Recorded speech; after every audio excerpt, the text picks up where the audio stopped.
the Pledge of Allegiance and a moment of silence. I pledge allegiance to the flag of the United States of America and to the republic for which it stands, one nation, under God, indivisible, with liberty and justice for all. If you remain standing for a moment of silence for the Benincasa family that suffered a tragedy this week. Tiffany and Jamie were driving in Virginia. Jamie lost his life and Tiffany is still recovering, so we keep the Benincasa family in our prayers, and also Pete Silvereisen, former police officer here in town, longtime resident, 29 years on the force, good guy. So we want to keep Diane and the Silvereisen family in our prayers today.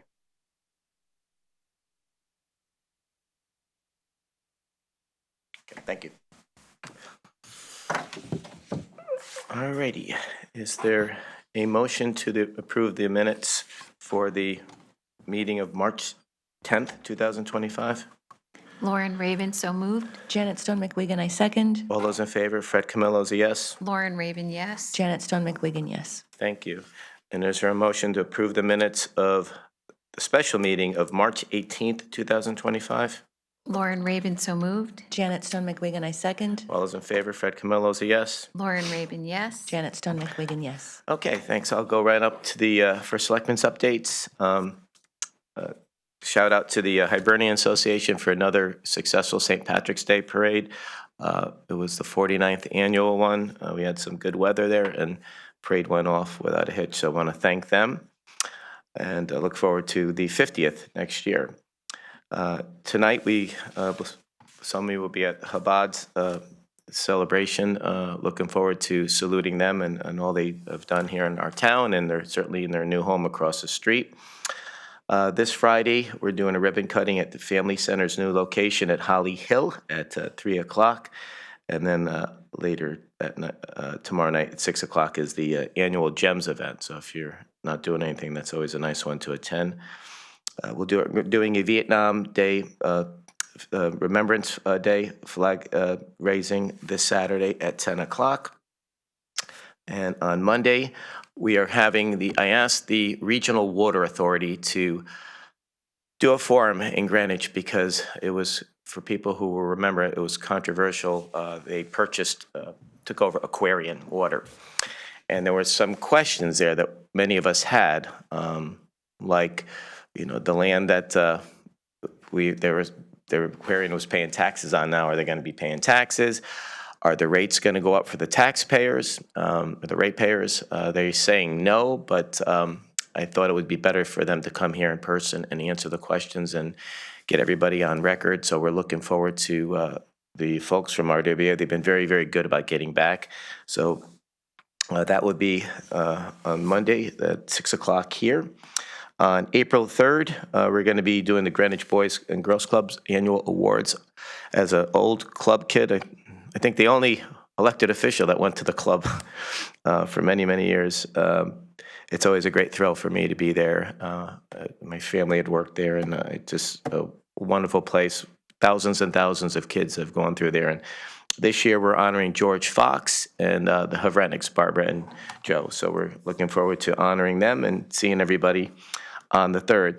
On the 5th, Longford Ice Cream is going to be doing a ribbon cutting in Glenville, right down the road from Lauren, about 11 or 11:30. And then we're going to go up and do the hike in Western Greenwich at 12. We pushed it back, so anybody who wants to come and do a hike, it's hopefully our new trails that will go along the Western Corridor by the golf course. So we're trying to connect parcels of land that we have. So if you like to hike, this is really good news for us, and more hiking for everybody, so that's great. I'm sure my colleagues are going to mention the Girl Scouts Women in Government at Town Hall this Sunday at 2 o'clock. Next Sunday. Next Sunday at 2 o'clock. Thank you. Congratulations to Nicholas Laborn, our newest Greenwich police officer. Swore him in yesterday. Great guy, and looking forward to Nicholas being on patrol when he gets back from the academy.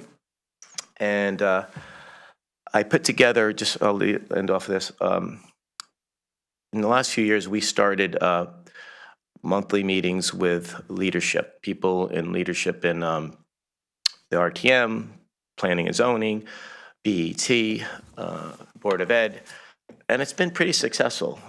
We talk and see what they're doing, they hear what we're doing, we bounce ideas off each other, tell us what's coming down the pike, so we're all aware. And along with that, we do a monthly meeting with the police department, with the fire department. We do a monthly meeting with department heads, which predated me. So now we want to start up a group that will be represented by everybody who has a stake in the budget. And I think it's long overdue. So we're going to be sending out an email to people from the Finance Committee, from the BOC, from the BET, Kate and myself, to meet with them monthly, just to go over what is going to be a challenging, few years ahead of us with a lot of projects there that have built up over the years. So we want to figure out some ways to address that while keeping our mill rate very low, but getting projects done. So with that, I will turn it over to Lauren. Good morning. Good morning. I'm just making a note. So thanks, Fred. Not much of an update, but speaking with maintaining relationship with other committees or groups. With the passing of Bob McKnight, he was the chair of the Appointments Committee. So I met with the Vice Chair, Frederick Lee, this week, just to make sure that we were connected from a Selectmen's Nomination Advisory Committee, understanding the process. It's still confusing for some of the boards, commissions, and committees, what the appointing authority is, whether it's just the first selectman, Fred in this case, whether it's the three of us as the Board of Selectmen, or what actually goes to the RTM. And then once they're in the RTM interview process, what different committees do they need to meet with? So that's always been kind of a communication challenge. So we're striving to get better and make sure that everybody understands, what the process is. So that was a good meeting. So speaking of women in government, I have the pleasure tonight, I will not be able to go to Chabad. There is a 501c entity called Miss President, and it was actually started in Ridgefield, Connecticut. So there's a local group of girls at Greenwich Academy Middle School that are meeting and trying to meet women in government. So tonight I'm going to go speak to them. I'm super excited. Hopefully I could share some experience or words of wisdom, but it's always, one of the fun parts of, and I'm speaking for Janet as, women in politics or government, where we can share our story and give any encouragement or advice when people ask us. So that's my update. Thanks, Lauren. Good luck tonight. Good morning, Janet. Good morning, and thank you. I think you did a really good job covering everything. There's a few more things to add. Also on Saturday, April 5th, is the High School Jazz Festival. If there are any jazz aficionados out there, this is an outstanding festival. 15 high schools are represented. And if you close your eyes, you could be fooled from thinking that these were just high school students. The level of performance is just outstanding. Also on Saturday the 5th, as Fred mentioned, is the Rethink Waste Fair at Christ Church from 11 to 3. And at noon, that is the town proclamation for Earth Day. So yes, I will be seeing you there. That's great. And yes, the next day is Women in Government from 2 to 4 here at Town Hall. It's co-hosted by the Greenwich Council of Girl Scouts and the League of Women Voters. And Lauren and I will be giving tours of Town Hall. Thank you, Janet. And it's always good. I always miss things, so Lauren and Janet always fill everything in. So thank you so much for being on top of everything. Going on to old business, there's only one item, and it's the request for temporary lane closure for test pits at Grigg and Bruce Park Avenue. And Bob and Andrew are here from Eversource. And you can come up in case there's any questions. But, I do have some. I've heard from some people who live in the area that that said they hadn't heard from you, and I said that you were reaching out to as many people as you can. So how did that go? Because I did forward some concerns. Yes. And everybody did acknowledge it has to be done. No one said, don't do the project. They just wanted to, they want a little. What's this today? I bought Matt Wright, who works for Watkins Associates, who's our outreach company, who has the task of going to all the residents in front and businesses in front of where we're working and explain what we're doing.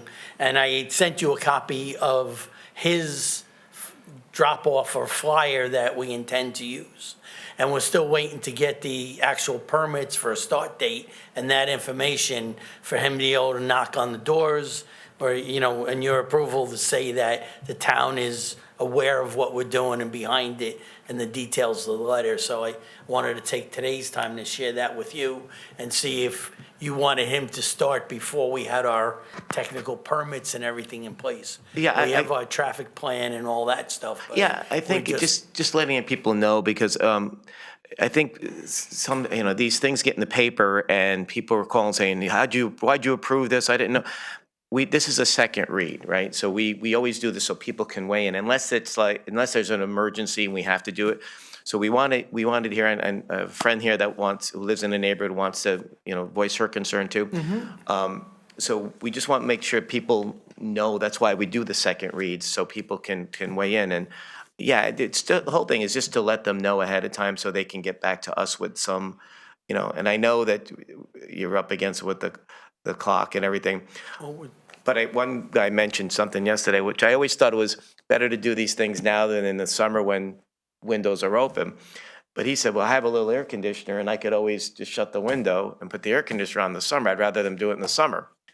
So I never heard that before, but it kind of made sense. But some people may not have air conditioners. So no matter what you do, there's going to be an issue with somebody. But that's why we're doing this. And to the public, again, I'll repeat, you've been great about coming back. If it's a long-term project, we ask you to come back every couple months.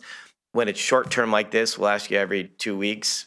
I know it's not easy for you, but it's just so we can tell you what we're hearing. And sometimes things can be amended, and there may be a better time frame sometimes, so we could always, amend it, the work schedule. So that's the reason why, for somebody who may be listening, why we do what we do. We're just trying to listen to everybody. And to that end, we're looking also to modify our plan that we hope to start the test pitting and then the pipes in front of where the restaurants are having the open dining first, so that we'll be out of that particular area by the time they start the sidewalk dining.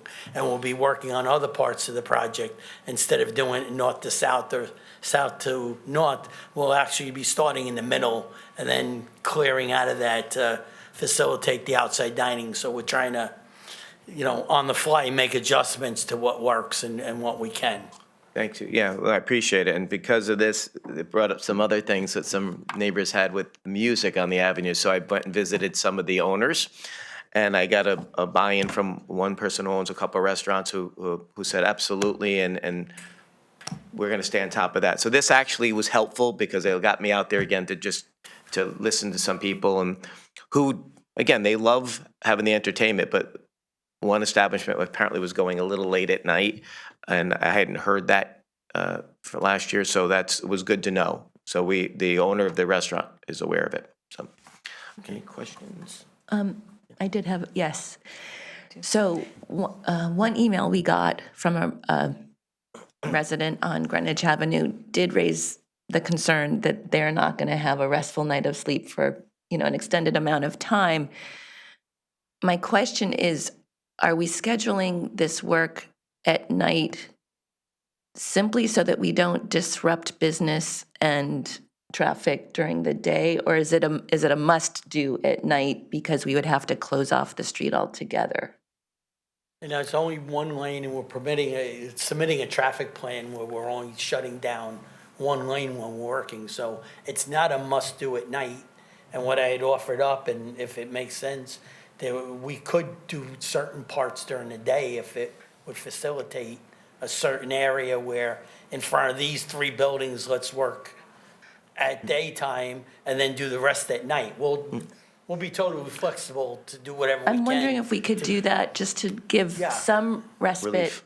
Yeah, Yeah. to We to just those need who live on the agreement from avenue. you to do it, and the Department of Public Works that will have that flexibility. And when Matt's out, he could determine, where that might be appropriate. Just, I mean, could we come up with some sort of a plan where maybe, I don't know, are we I don't know, I mean, I don't want to write it on the fly, but Try are to share we, the misery. or maybe, exactly, where we're, the only one issue of working during the day, and I know town of Greenwich, and especially all the businesses along Greenwich Avenue, is gonna be the parking. Parking spaces will need to be taken up during the day. Yeah, no, You know, no matter when we I- do couple of days, it, listen, right, just if we do this, we're gonna hear it from businesses, and we're gonna hear it from people who are residents who frequent the businesses are gonna complain about it. No matter what we do here, we're gonna get complaints. So we'll make a decision. We're not gonna, keep fumbling over this for several weeks. But if you could just give us just a little bit of an idea, maybe where, even if it's a couple nights a week, where we can give them, we don't want to slow this project down. We want it to Right, no. get done. no. Yes, in and But, out. in but the maybe morning, just night, giving some people, there's some residences on Grigg Street, there's apartments above just to, just a couple nights a week, knowing that the work, maybe will get done during the day, we'll share the misery a little bit, but don't slow it down. Well, I have a copy of that letter, so we could propose that would be the first location that we would do for daytime work. And if you have any other concerns like that, send it to us, and we'll dial that into the plan. And Matt could start knocking on doors, hanging his leaflets today, and talking to people right That after would be today's great. meeting. That'd be And great. Well, like, So, and if he gets any feedback of strong concern, we can see about dialing that into the plan, and then Sure. we'll Yeah. share it with you as we're going, that will change. but like I said, if we can come up with some sort of plan where it's, it's setting an expectation for everyone, the restaurant owners, the business owners, the residents, so that they have, more than just a sense of the meeting room that we're going to, make this more equitable. If we can have something a little bit more concrete, I think that would be helpful for everybody. So I'm going to come at you from a totally different perspective. Burying poles and utility lines. We have a project coming up in Glenville where we'll be digging. And is there any way as Eversource to think about what we could do to bury some of the electric lines as we dig that section of town up? I know that Eversource doesn't own all the poles. I actually went out and took pictures. New York Tel, that was a long time ago. New York Tel, then it was 9X, then Verizon, they own some of the poles as well. Just throwing it out there. I don't do that particular, but I will get you in touch with the person that will tell you the process of how it goes about when somebody requests for us to go underground, and how they provide the estimates and things like that, so. Awesome. I can get Thank into you. the process. Yeah, I mean, if the road is being dug up, I spoke with Joe Nolan, who's the CEO. Yep. A real nice guy. He was, when I did a forum when I was a state rep about burying lines in 2010, Eversource, and no one really, they said it was too expensive. They came and did the project, but Mr. Nolan was open-minded. He said, present something to me, I'm happy to take a look at it. And I know you would have to get other utilities to buy into it, so it's not, you have to bury them all. But the main expense is is digging up the road. And if the road's gonna be dug up, this is the time to do it. Yeah, because we're putting in decorative lighting, so. If we maybe, I'll get you in touch with it. In Bellhaven, we have a project going on for that, but it's 3 years where it hasn't proceeded, but they have agreed to pay for it and go through it, but it's in the works, but it hasn't which started. is, yeah, it's a private And that's association. Bellhaven. Yeah. They have the funding for stuff like that, but I can get you in touch with the right people to talk to and lay that out. That would be I'd great, happy because to, if that's yeah. something that we could, what a great thing to, and then because we did it on the Avenue, to show it can be done, because I know there's a lot of ledge in Connecticut, and there's always pushback on that. But when the road's being dug up, that's the time. Anyway, yes. That's it's the time to do it. opportunity, Right, Oh, that would be great, thank you. Yeah, thank we you. could do that. Thanks for bringing that up, Lauren. Yeah, regarding the overnight work. Can you please come to the microphone? I have to go up to the microphone? Yes, we're recording. We know you, but just say your name, so that for the record. Hi, Kimberly Estwan, 21 Greg Street. Yeah, if some of that work can be done overnight, during the day, maybe choose the end of the week rather than the beginning of the week when the restaurants are busy and there's already noise there, if you have to do overnight work. And I agree, maybe also just keep doing it and get it done. Well, that's our intention. The intention is to get, we requested long hour days where we're going from 10 PM to 10 AM. And if there's a given location that, You speak in the microphone. oh, I'm sorry, if there's a given location where you have a preference, right now, I'll let you get Matt's information and you talk to him and let him know what that is. And like we just said, we'll put those preferences together and maybe one day, wherever it is, we'll do that as a day job or different hours. So we'll get you information, your concerns, and we'll try to dial it into Thank you. our plans. Thank you. Okay, Good suggestion there. Peter Alexander wishes to speak on this online. Peter, you can go, it's on this topic, right? Absolutely. Go ahead. It's Peter Alexander. I'm a landscape architect and planner. And I couldn't get an answer when the water pipe work was being done. And I'd like to ask the same question about the electricity. Is this going to expand the capabilities?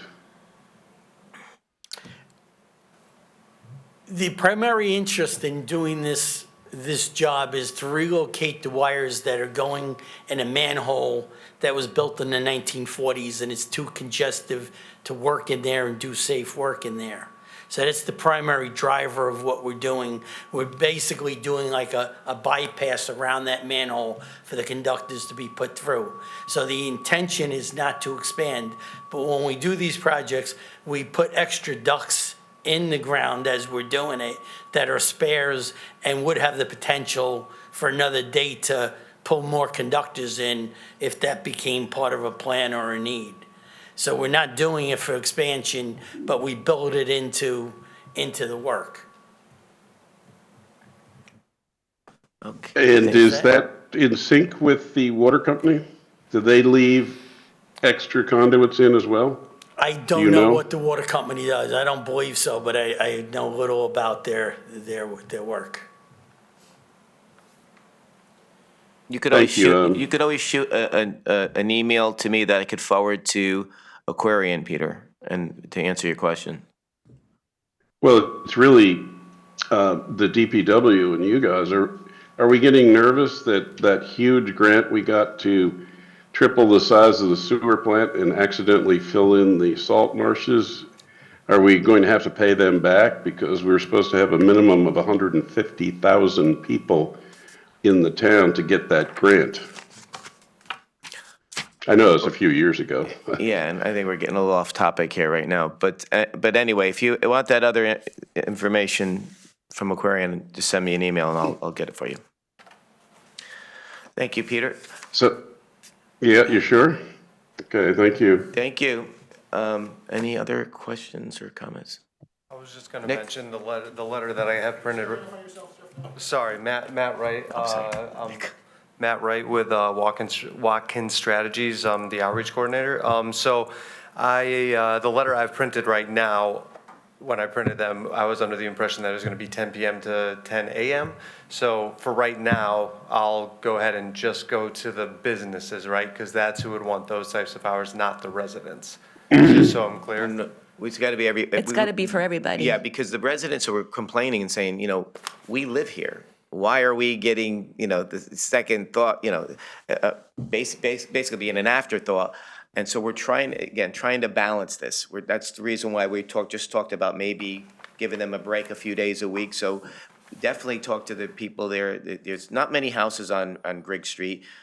There's not many apartments down there, that last thing. So, but they're there. And so we hear from them and they've been nice about it. And again, they've, told us about some other issues that we're looking into too. But yeah, if you could just reach out to them, that'd be No, good. I will as well. I'll redraft the letter and go to, I'll talk to everyone. I didn't mean it that way, yeah.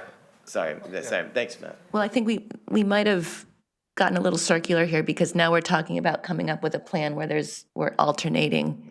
So that, the letter that unfortunately you Current letter is drafted no is good. now, Yeah, yeah. it's obsolete. Ready to give out today. Yeah. I understand, hold I off. understand. Yeah, we gotta make some adjustments to it, that's all. Yeah, and I think if people, look, no one's ever going to be happy, and you may wake some people up a few nights, but I think if they see there's an effort being made to, as you said, share the misery, and the work has to be done, which everybody agrees, I think that's all we can do, so I appreciate that. So, yeah, basically just making the slight update saying that 10 PM to 10 AM in most locations to account for business operations, but then we will simultaneously be working, what the flip of that, 10 AM to 10 PM, or maybe different hours in regards to being considerate to the residents in the Right, area? one day we might stay on with a second crew and just stay there and do the next test pit.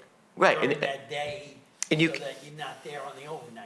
100%, and you can explain that to the businesses too. They say, there's going to be a couple days here, we're going to be here, one lane would still be open.